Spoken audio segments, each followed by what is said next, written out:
दोस्तों आज के वीडियो में मैं आप लोगों के साथ में शेयर करूंगी कि अगर आप अपने पिटूनिया के पौधे से लंबे समय तक यानी कि मार्च अप्रैल तक बराबर फ्लावरिंग लेना चाहते हैं तो उसके लिए नर्सरी से लाए गए पौधे को किस तरीके की सॉइल मिक्सचर में लगाना है और समय समय पर आपको किन फर्टिलाइजर्स का इस्तेमाल करना है। क्योंकि दोस्तों पिटूनिया के पौधे की कुछ हट के केयर करी जाती है तभी इस पर लंबे समय तक फ्लावरिंग होती है।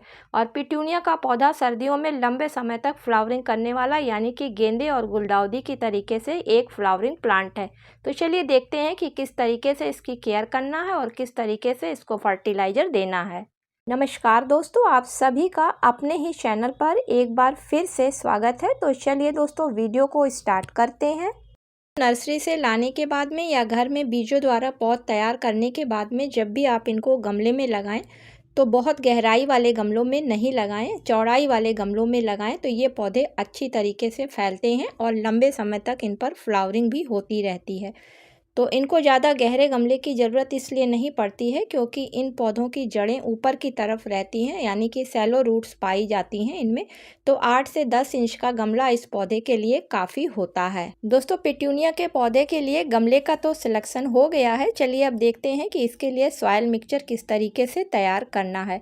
तो अगर पिटूनिया के पौधे से लंबे समय तक और अधिक फ्लावरिंग चाहिए तो उसके लिए जब भी आप सॉइल मिक्सचर को तैयार करें तो उसमें आप 50% बगीचे की साफ़ मिट्टी ले लें और 25% उसमें रेत ज़रूर मिला लें जिससे कि मिट्टी वेल ड्रेन बने और पौधे में पानी बिल्कुल भी ना रुकने पाए।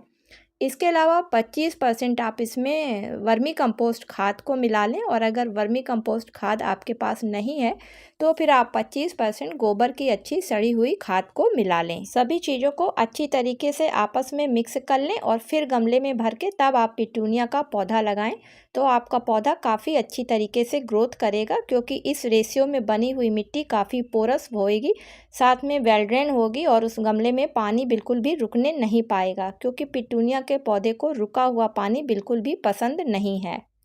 तो दोस्तों ये तो हो गया कि पिटूनिया के पौधे को नर्सरी से या घर में पौध द्वारा तैयार करने के बाद में किस तरीके के गमले में और किस तरीके की मिट्टी तैयार करके लगाना है।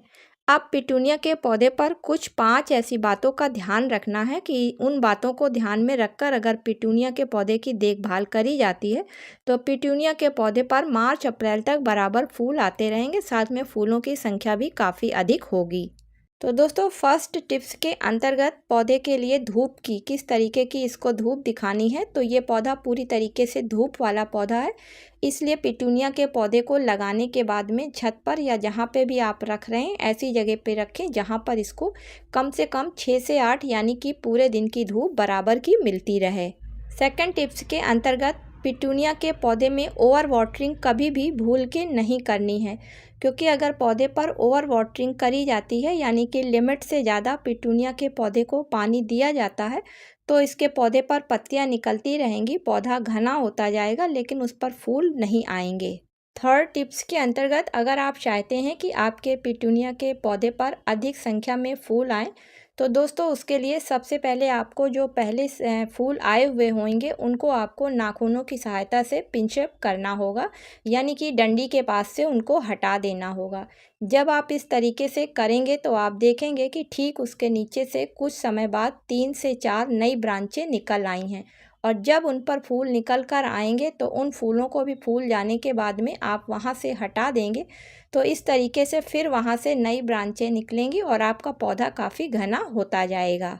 इसके अलावा दोस्तों जैसे ही पिटूनिया के पौधे पर कोई फूल फूल चुका हो आप तुरंत उसको वहाँ से हटा दें क्योंकि अगर आप नहीं हटाएंगे तो तुरंत उसमें नीचे से सीड्स बनने लगेंगे और जैसे ही सीड्स बनने लगते हैं पिटूनिया का पौधा सारी ताकत अपनी उन सीड्स को बनाने में लगा देता है और उस पौधे पर फूल आने बहुत कम हो जाते हैं। फोर्थ टिप्स के अंतर्गत पिटूनिया के पौधे पर कभी भी ऊपर से पानी का स्प्रे ना करें और ना ऊपर से पानी दें क्योंकि दोस्तों आपने देखा होगा कि इनकी पत्तियां और इनके जो फूल होते हैं वो काफ़ी पतले होते हैं और ऊपर से पानी या स्प्रे कर देने से इनकी पत्तियां और इनके फूल गल के ख़राब होने लगते हैं जिसकी वजह से इनके डंठल भी सड़ने लगते हैं। लास्ट में बात आती है कि इस पौधे को फर्टिलाइज़र कौन सी और कितने समय के अंतर पर देनी है।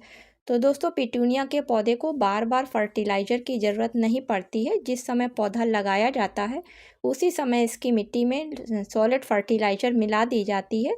उसके बाद हर 15 दिन के अंतर पर इसको लिक्विड फर्टिलाइज़र देनी होती है और वो फर्टिलाइज़र इसको मस्टर्ड केक की बनाकर देनी होती है।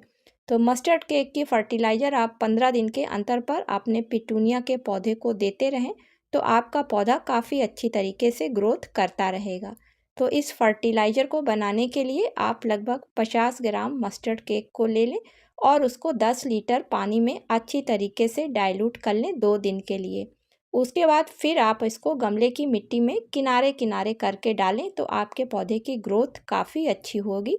साथ में आप देखेंगे कि उसमें फ्लावरिंग भी काफ़ी हो रही है।